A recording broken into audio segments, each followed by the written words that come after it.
Oi, turma! Eu sou o professor Cássio Galeri, aqui da Fundação Matias Maquirini. Essa é a nossa aula 8 de matemática do curso Preparar FMM. Na aula de hoje, daremos continuidade aos nossos estudos sobre teoria de conjuntos, abordando as operações entre conjuntos.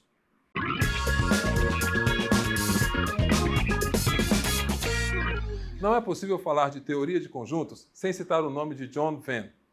Esse mesmo, o matemático inglês que viveu de 1834 a 1923 e que, com simples diagramas, conseguiu representar a união e interseção entre conjuntos, desenvolvendo ainda mais a teoria da lógica matemática. Ele também foi de grande influência no desenvolvimento da teoria de estatísticas. Bem, na aula de hoje, vamos abordar as operações entre conjuntos. E vocês perceberão que os diagramas de Venn são muito úteis para representar as interações entre os conjuntos e nos auxiliam bastante na resolução de problemas e exercícios. Bem, venham comigo.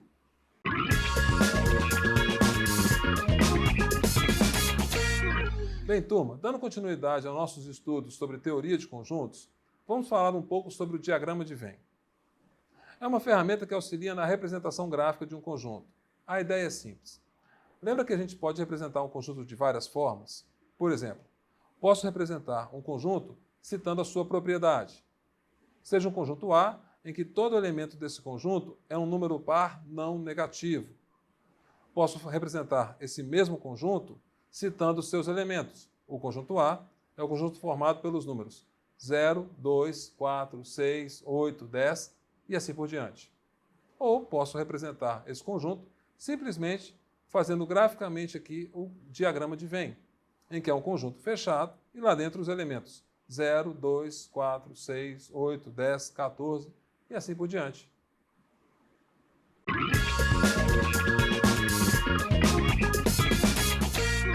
Turma, deixa eu falar agora a respeito de um conceito envolvendo conjunto, elemento e pertinência.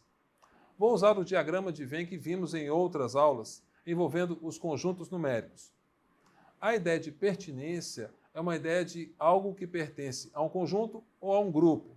Na matemática, utilizamos a letra E para significar pertence e o E com uma barra para não pertence. Veja o exemplo. No diagrama dos conjuntos numéricos na tela, temos aqui o número 2. Note que posso falar que 2 pertence ao conjunto dos números naturais. Agora, quando olho para menos 2, note que menos 2 não pertence ao conjunto dos números naturais. Um outro exemplo. Temos aqui a fração 2/7. Posso muito bem falar que 2/7, de acordo com o diagrama, pertence aos números racionais. Mas esse mesmo número 2/7 não pertence ao conjunto dos números irracionais.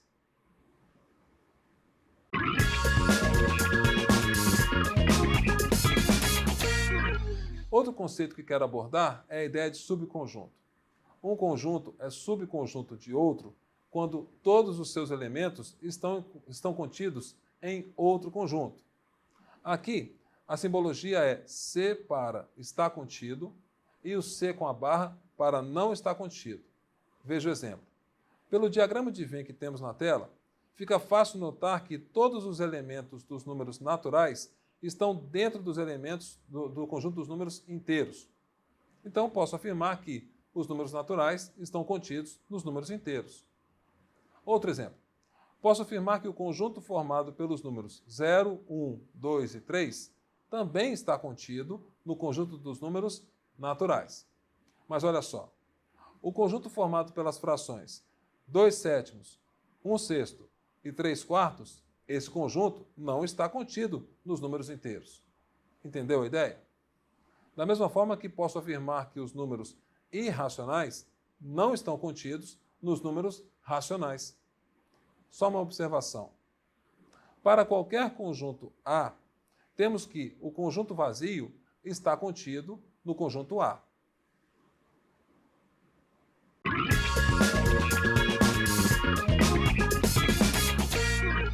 O conceito que veremos agora é o conceito de partes de um conjunto.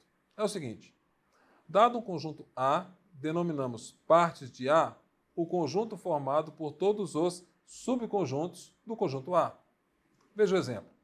Temos aqui o conjunto A unitário. Ele só possui o elemento 0. As partes de A serão o conjunto vazio e o próprio conjunto A. Você se lembra? O conjunto vazio é subconjunto de todo conjunto. E uma ideia interessante. Todo conjunto é subconjunto de si mesmo. Por isso que o próprio conjunto A também conta como subconjunto de A. Veja o conjunto B. O conjunto B é formado pelos elementos 0 e 1. Logo, as partes de B serão o conjunto vazio, o conjunto formado somente pelo 0, o conjunto formado somente pelo 1 e o próprio conjunto B, 0, 1. Está acompanhando? Veja agora o exemplo C. Temos um conjunto formado por 0, 1 e 2. Logo, suas partes serão o conjunto vazio, o conjunto unitário só com 0, o conjunto unitário só com 1, o conjunto unitário só com 2, e agora o conjunto com 0, 1, o conjunto 0, 2, o conjunto 1, 2 e o conjunto 0, 1, 2. Está acompanhando? Você se lembra de cardinalidade de um conjunto? Vimos esse conceito na aula anterior. Ele indica o número de elementos do conjunto. Por exemplo, no conjunto A, perceba que A é formado somente pelo elemento 0. Logo, a cardinalidade do conjunto A é 1. Já a cardinalidade das partes de A é 2. Continua o raciocínio. No conjunto B, como B tem 2 elementos, dizemos que a cardinalidade de B é 2. E a cardinalidade das partes de B é 4. Seguindo o raciocínio, no conjunto C, sua cardinalidade, o número de elementos, é 3. E o número de elementos da parte de C é 8. Não sei se vocês perceberam, mas tem um pequeno padrão acontecendo aqui. Olha só, nas partes de A, temos 2 elementos nesse conjunto. Perceba que 2 é o mesmo que escrever uma potência de base 2 e expoente 1, em que esse expoente 1 não é coincidência, é exatamente o número de elementos do conjunto. Olha como é que esse padrão se repete nos exemplos abaixo. O 4 posso escrever como sendo 2 elevado a 2. Consequentemente, é o 2 elevado ao número de elementos do conjunto B. Já no conjunto C, 8 é o mesmo que 2 elevado a 3. E, de novo, não é coincidência. Esse expoente 3 é o número de elementos que temos no conjunto C. O que eu estou querendo mostrar aqui é o seguinte: esse padrão se repete sempre. Logo, num conjunto X que possui Y elementos, podemos falar que o número de partes, a cardinalidade de partes de X é 2 elevado a Y. E esse cálculo simples nos dá o número de subconjuntos de um conjunto.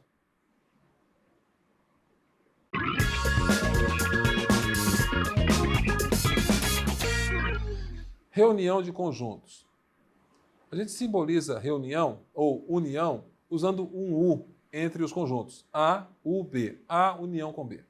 Significa o seguinte: significa todo elemento X tal que X pertence a A ou X pertence a B. Deixa eu dar uma ênfase no ou. Ok? Vou usar o diagrama de Venn para facilitar a compreensão. Temos aqui o conjunto A, temos aqui o conjunto B.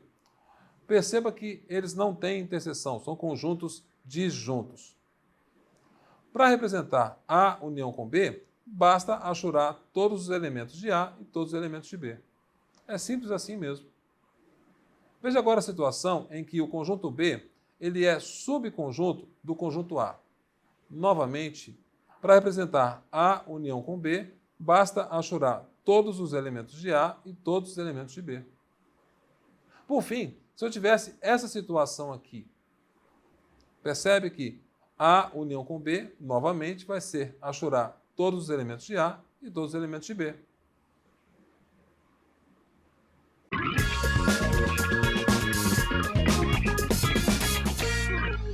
Interseção de conjuntos.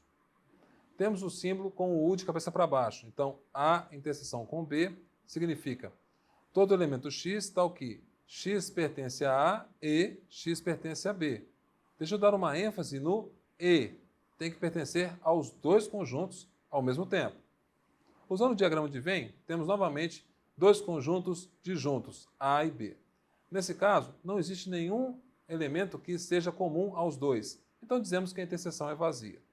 Já nessa situação em que B é subconjunto de a interseção será o próprio conjunto B. E nessa última situação, temos que a interseção basta achurar somente a parte comum aos dois conjuntos.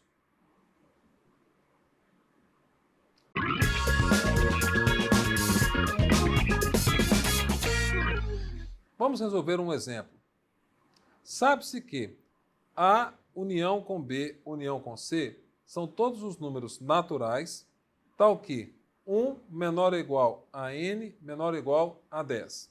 Ou seja, os números 1, 2, 3, 4, 5, 6, 7, 8, 9, 10. A interseção com B são os números 2, 3 e 8. A interseção com C, os números 2 e 7. B interseção com C, 2, 5 e 6. A união com B são os números naturais, que vão de 1 até 8. Ou seja, 1, 2, 3, 4, 5, 6, 7, 8. Determine o conjunto C. Vou usar novamente o diagrama de Venn e primeiro representar três conjuntos. O conjunto A, o conjunto B e o conjunto C. Com simples observação, perceba que o número 2 aparece na interseção AB, AC e BC. Logo, o número 2 está na interseção dos três conjuntos. Novamente, olhando para A interseção com B, temos os números 2, 3 e 8. Já representei o 2 no diagrama de Venn, então só falta representar o 3 e o 8. Está entendendo como é que eu estou completando o diagrama? Segue o raciocínio. Já A interseção com C, você só falta representar o 7, pois o 2 já está lá na interseção. E no diagrama B interseção com C, o 2 já foi representado, então só falta colocar o 5 e o 6. Tá joia? Note que A união com B vai de 1 até 8. Já representamos nesses dois conjuntos o 2, 3, 5, 6, 7 e 8. Está faltando o número 1 e o número 4. Não necessariamente o 1 e o 4 estão nessas posições, mas como eu estou interessado somente no conjunto C, vou deixar dessa forma mesmo. Já a união de todos os conjuntos vão do 1 até o 10. Vamos contar de novo. Temos já os elementos 1, 2, 3, 4, 5, 6, 7, 8. Está faltando o 9 e o 10. E como só falta esses elementos, é eles que estão dentro do conjunto C também. Consequentemente, o conjunto C é formado pelos seguintes elementos: 2, 5, 6, 7, 9 e 10.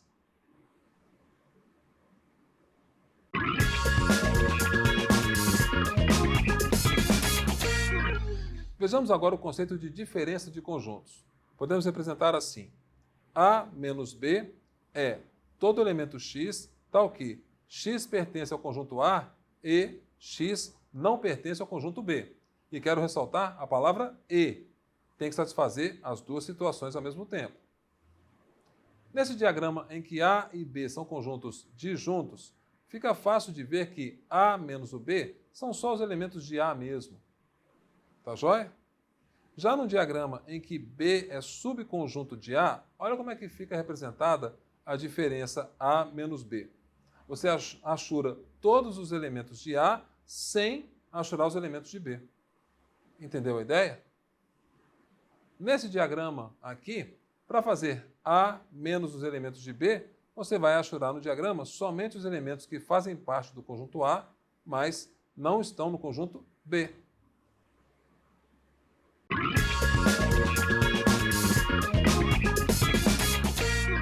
Exemplo 2. Sejam os conjuntos A formado pelas letras A, B, C, D. B formado por C, D, E, F, G. E C formado por B, D, E, G. Determine. Letra A. Na letra A, vou fazer a diferença A menos B. Usando o diagrama de Venn, posso fazer da seguinte forma. Temos o conjunto A, o conjunto B, E se você prestar atenção nesses dois conjuntos, vocês verão que C e D faz parte dos dois conjuntos, logo está na interseção. Para terminar de completar o conjunto A, faltam as letras A e B. E para terminar de representar o conjunto B, temos as letras E, F e G. Ok? A menos B, basta achurar essa parte do diagrama. Por isso, a diferença A menos B é o conjunto formado pelas letras A, B. Veja a letra B.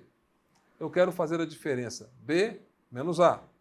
Novamente, temos o diagrama de Venn e na interseção CD, terminando de representar o conjunto A, as letras A e B, e terminando de representar o conjunto B, as letras E, F e G.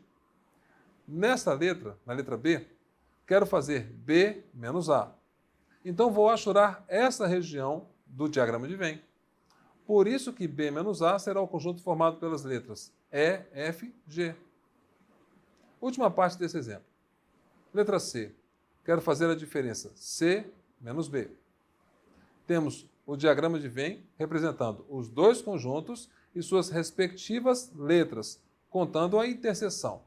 Ok? Já C menos B, basta achurar essa região do diagrama de Venn. Dessa forma, C menos B será o conjunto formado pelas letras B, G. Hashtag acabou. Bem, turma, na aula de hoje falamos um pouco sobre as operações entre conjuntos. Não se esqueçam de tirar suas dúvidas com os monitores. Na próxima aula, começaremos nossos estudos sobre as potências. Até a próxima aula!